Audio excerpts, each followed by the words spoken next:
Oke, kita lanjut lagi. Di video ini saya akan membahas tentang tampil data. Ya, jadi tampil data itu langkahnya pertama buat menu, buat fungsi index, dan buat view.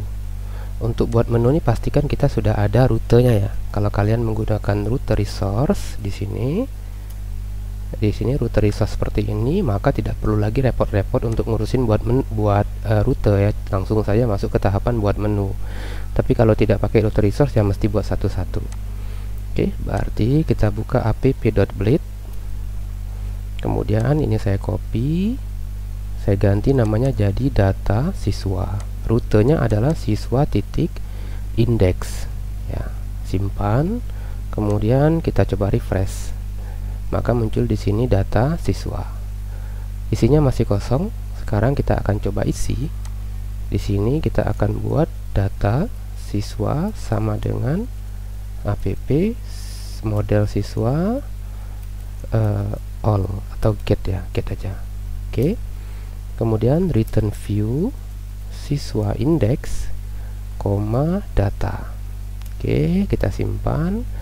Berikutnya untuk siswa indeksnya itu kita buat di sini. Klik kanan di folder view, kita buat file baru namanya siswa_index.blade.php.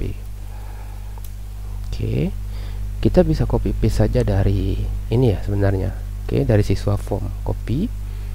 Kemudian ini saya salah nama nih karena kelihatan dari ikonnya. Nah, ternyata BLDE bukan blade. Oke, kita rename dulu. Kita rename siswa.blade seperti ini. Paste, kemudian formnya kita hapus sampai form close. Oke, jadi seperti ini. Kita buat data siswa, simpan. Sekarang kita akan bahas kodenya ya. Perintah ini akan mengambil semua data siswa kemudian disimpan di variabel array. Kuncinya adalah siswa. Variabel array ini kemudian dipassing atau dikirim ke siswa index. Nah, nanti kita ambil pakai siswa ini. Berarti di sini kita gunakan perintah for each atau gunakan b for each seperti ini, $siswa. Oke, kemudian di sini kita coba tampilkan item nama lengkap. Simpan. Kita coba refresh. Maka muncul nih namanya. Oke, saya tambahkan BR biar ada baris baru. Oke, simpan. Oke, maka muncul namanya Wawan Ali Ali. Kita munculkan juga NISN-nya. Berarti di sini sebelumnya kita buat NISN. Simpan, kemudian refresh. Oke. Jadi, untuk mengambil data perintahnya adalah siswa, model siswanya, kemudian perintahnya get. Get itu dia akan ngambil semuanya. Kemudian hasilnya disimpan di variabel namanya siswa. Lalu di siswa index baru kita buat perulangan karena kan datanya banyak. Maka dapat perulangan datanya.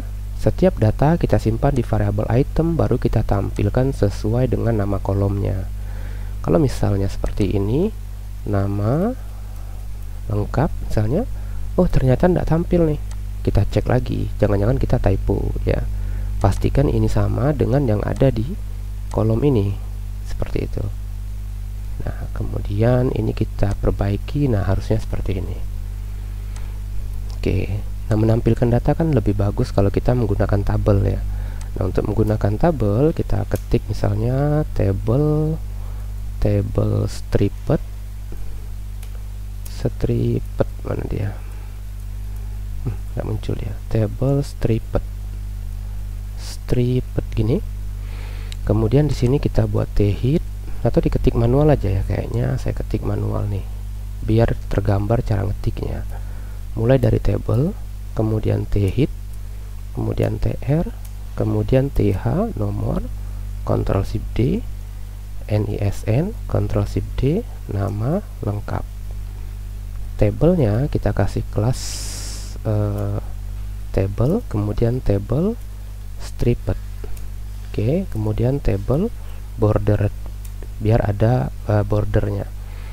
Lalu di bawah T-head kita buat T-body, kita buat perulangan for each yang tadi, $siswa.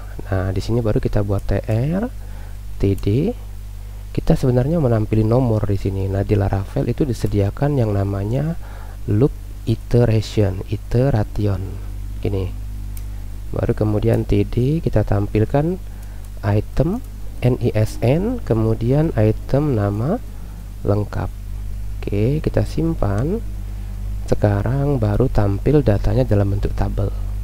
Nah, jadi TR-nya masuk dalam perulangan for each-nya. Nah, ini contoh menampilkan data. Kemudian kita juga bisa mengirim misalnya judul nih, data judul. Ya, judul itu judul halaman misalnya. Data siswa terbaru misalnya. Oke. Jadi variabel judul ini bisa kita akses di siswa index. Cara ngaksesnya seperti ini. Judul. Oke. Kita coba refresh, nanti muncul nih di sini. Nah, jadi ini tidak perlu lagi nih. Oke, sorry. Nah, seperti ini. Oke, jadi ini cara menampilkan data. Kemudian kalau datanya banyak, ya biasanya datanya 100 atau 1000, maka kalau ditampilkan semua nanti pasti berat ya, berat, dan ngapain juga nampilin data sebanyak 1000, orang tidak mau lihat juga. Nah, itu biasanya nanti ada paging di sini, pagination. Jadi datanya ditampilkan hanya beberapa saja, nanti ada nomor 1, halaman 2, halaman 3, dan seterusnya. Nah, ini kita bisa menggunakan fungsi di Laravel namanya paginate. Ini kita masukkan nilainya per halaman. Jadi misalnya saya mau nampilin 2 saja, maka yang tampil datanya harusnya hanya 2 saja. Nah, sekarang pagingnya kita tampilkan di sini. Di bawah ini siswa links seperti ini. Nah, harusnya dia muncul nih. Nah, muncul seperti ini. Ini karena bootstrapnya belum kita aktifkan, maka tampilannya berantakan ya. Oke, ini halaman kedua. Ini halaman ke-1 Wawan sama Ali. Ini halaman kedua Ali sama WWW. Nah, seperti ini. Nanti kita perbaiki tampilan untuk paginatornya.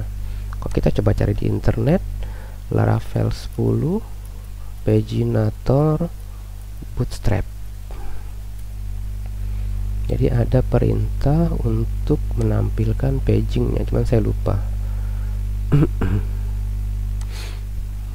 Oke, dia ada di app service provider. Nah, ini dia. Kita buka app service provider, app service provider. Kemudian di bagian bot ini, bikin bot. Ini kita tambahkan. Oke. Lalu kita impor package-nya yang ini di bagian atas. Oke, simpan. Kita coba refresh lagi. Oke, harusnya udah benar. Oke, ini udah benar. Nah, jadi seperti ini dia. Jadi caranya gampang ya. Tinggal kita jalankan perintah app model siswa paginate, kemudian simpan di variabel. Ini variabel ini juga bebas ya. Boleh saja misalnya saya ganti variabelnya jadi models. Oke, berarti yang di for each ini bukan siswa lagi tapi model. Yang di sini juga sama, berarti model. Seperti itu. Ngapa sih pakai nama model? Biar gampang nanti kalau kita mau copy paste untuk buat modul lain. Misalnya saya mau buat untuk guru. Nah, ini tidak perlu saya diedit gitu. Oke. Ini sama saja tampilnya. Oke, untuk video ini saya cukupkan dulu. Nanti kita coba mengatur bagaimana melakukan filter untuk data tertentu saja. Assalamualaikum warahmatullahi wabarakatuh. Selamat siang.